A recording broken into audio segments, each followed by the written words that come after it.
I spy a big pink stink ape who stinks and he's stupid. That's it, Pussy Willow.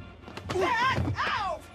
We also see that aspect of Hank. He's actually a bit bigger and stronger than his brother, so they are starting to really quite develop their own characters now. Flynn's Arcade. Hi, this is Flynn's Arcade. This is my video analysis on episode 5 from the first season of the Venture Brothers, The Incredible Mr Brisby. Before we start, please can you do me a favour and press the like button and subscribe to the channel because it really helps. And now on with the video. In this video, I'm going to give a brief synopsis of the episode. I'm going to talk about any themes that I've noticed, any character development that I've noticed, and talk about the style of the episodes and also any jokes that I particularly like. And then finally, I'm going to give the episode a rating out of 10. In this episode, the gang go to Brisbyland, which is an XB of Disneyland, because Dr. Venture's trying to get a contract out of Mr Brisby. As always, all hell breaks loose. The Dr. Venture gets kidnapped by Mr Brisby.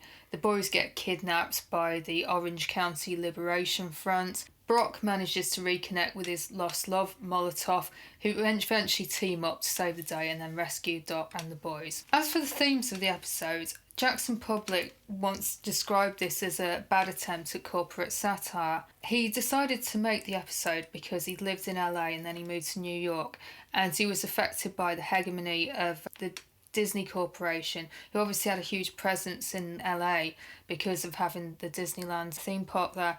But when he moved to New York, there was a big presence for them in Times Square, so he wanted to make an episode about the omnipresence of the Disney culture. Jackson Publick also wanted to create a sort of mythology around real life figures, so that's why in this episode we see reference to David Bowie being a supervillain, and he wanted to elevate Mr Brisby into this figure that would have been friends with Dr. Venture, because he starts thinking about corporate America and how who was Jonas, who was obviously a very important person, who would he have been friends with, and obviously industry leaders from the media, and so chances are he would have been friends with somebody like Mr Brisby, and he wanted to investigate that. As is quite common in a lot of Venture Brothers episodes, there's a massive theme of moral ambiguity.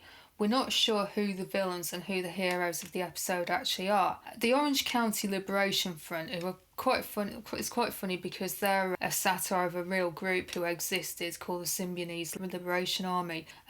They kidnapped an heiress called Patty Hearst, and they actually call one of the Venture Boys Patty Hearst throughout the episode, so it's obvious who they're supposed to be. They're a terrorist organisation, but the actual characters themselves, outside of kidnapping and brainwashing like teenage boys, which is pretty evil, but when they're not doing that, they come across as quite nice, normal Californians, if slightly eccentric. I did the Liberation Front's chart, and tonight is actually a great night to launch a new project for us. That's great, hon, but we have to... Plus, Cosmo says orange is this year's black. Mr Brisby, on the other hand, despite being the boss of this theme park and him supposed to be a pillar of society, he's really evil. He wants to do some illegal cloning work with Dr. Venture. He kidnaps Dr. Venture. I get the impression that the Orange County Liberation Army didn't start off as evil people. They started off as normal people who just wanted to live their lives, but were pressurised into taking such extreme actions because of the actions of Mr Brisby. There's also a theme about professional standards, because there's three characters who are remarkably similar in the episode. One is obviously Brock, who we know is Dr. Venture's bodyguard. The episode introduces Mandalay, who's Mr Brisby's bodyguard, and Molotov, Brock's woman, who is a mercenary for hire. They're all very similar in that they're physically tough people, but Brock's a bit different to them because whilst he seems to be at this point developing a genuine sense of duty and affection to his role as the Venture's bodyguard, Mandalay actually admits up that he's just doing it for the money and quits towards the end of the episode. Yo, I just work here, man, and I don't even need this job no more. And Molotov admits that she's just a mercenary for hire and she'll go wherever the money is. I help only my clients. Did you forget? I'm a mercenary. As always, there's a strong atmosphere of failure that hangs over this episode. The obvious failure is the fact that this is the first time we really start to see that Dr. Venture's having some massive financial problems, and which leads him to go to Brisbyland in the first place in order to try and broker the deal with Mr Brisby. And we also notice that Brisby only wants to employ him because of his dad's work, so yet again we're seeing the shadow of his father looming over him. I want you to clone me. Cloning? I wouldn't know anything about that. Seeing as Congress has banned all cloning research in North America. Congress? Bah! Bunch of out-of-work astronauts and C-list actors. They're not men of vision. Men like you and me. Men like your father. And also, we're seeing the evidence that the once great world that was started by Mr Brisby and Dr Venture, or at least what we perceive as great at this point of the series, it's already starting to decay. Jonas Venture's long gone. Mr Brisby, he's really not in a good way physically, so much so that he wants to be cloned by Dr Venture. So there's a real air of decay and a lost, longing for a lost world seems to be going on in this episode. And it's really quite melancholic, and it's got very sort of quite a depressing theme that hangs over the episode. There's some character development in this episode, not a huge amount, but there is some. As to the boys, we're starting to see that Dean's a bit more scholarly than his brother.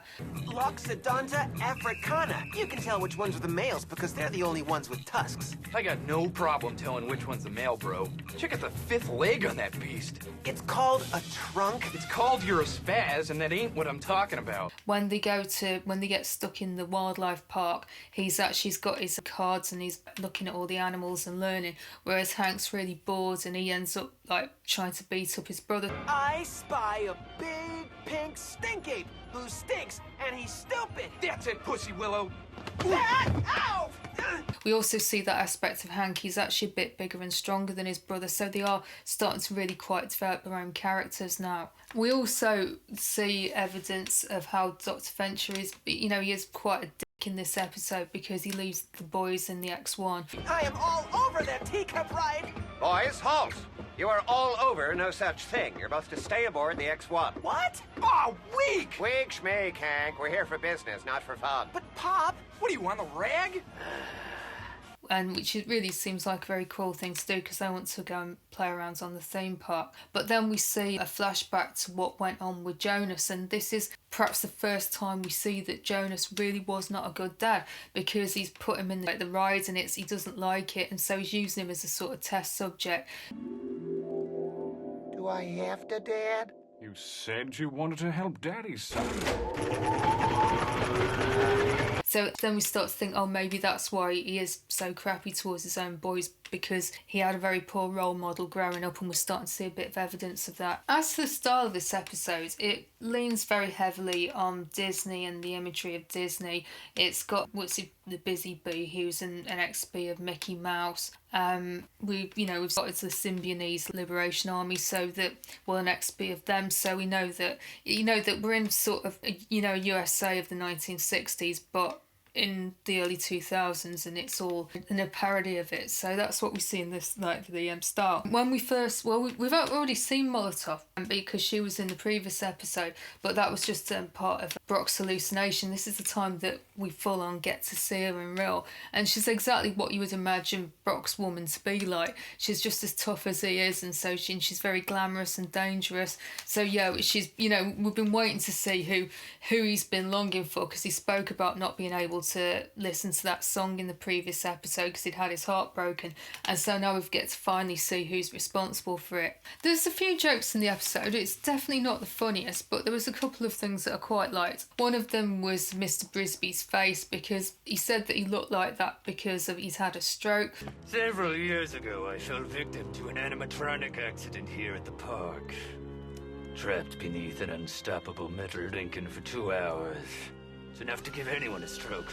But then he went on to say that it sounds like he was stuck underneath one of his roller coasters, so it just been going backwards and forwards in front of his face, and that's why he ended up looking like that, which is quite funny. I also quite like the fake hippo that the Orange County Liberation Army used to infiltrate Brisbyland, because it did look quite funny, and I quite like the fact that Dean looked at it and was looking at his cards and he was saying, I've never seen that, and it's like, well, it's a hippo, and then it's like, well, it's not a hippo because it's all like crummy and weird looking. I quite like that as a joke, and obviously I like that, you know, I'm quite childish, and I quite like that Ben brought a boner because he couldn't have sex with Molotov.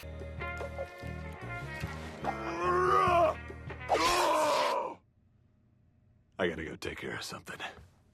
So to sum up, I didn't really like this episode. I know, like, speaking to other fans, it's not a fan favourite to say the least. So I'm gonna give it a 6 out of 10, and you was gonna give one of the episodes a low mark, and this is like the lowest mark I've given so far. I think that I didn't really like the Disney pastiche aspect of the episode. I mean, funnily enough, I went to Disneyland when I was 11. I went to the one in LA, that there was one that was depicted in the episode, and I just thought it was rubbish. I thought it was too many queues and the rides were boring, and so I didn't really like being reminded of the experience that much. Funnily enough, I really should have enjoyed the parody of Disneyland because I've got quite negative feelings towards the place, but I actually didn't, because I just didn't really like it. I didn't like the fact that, like, the Monarch and Doctor girlfriends weren't in the episode. We've not seen them for a few episodes now, and I'm starting to really miss the presence, and especially didn't like the way that the Brisby bees were in a hive, and they looked exactly like the Monarch's henchmen in the cocoon, and I thought that was a bit strange. I just would have much preferred to have seen the Monarch and his associates instead of the Brisby bees, but there we go. So thanks a lot for watching the video. I hope you enjoyed it. I know this isn't the strongest Venture Brothers episode by a long chalk, but I hope you got something out of it. And please, can you do me a favour and like the video and subscribe to the channel if you haven't already, and I will see you in the next video.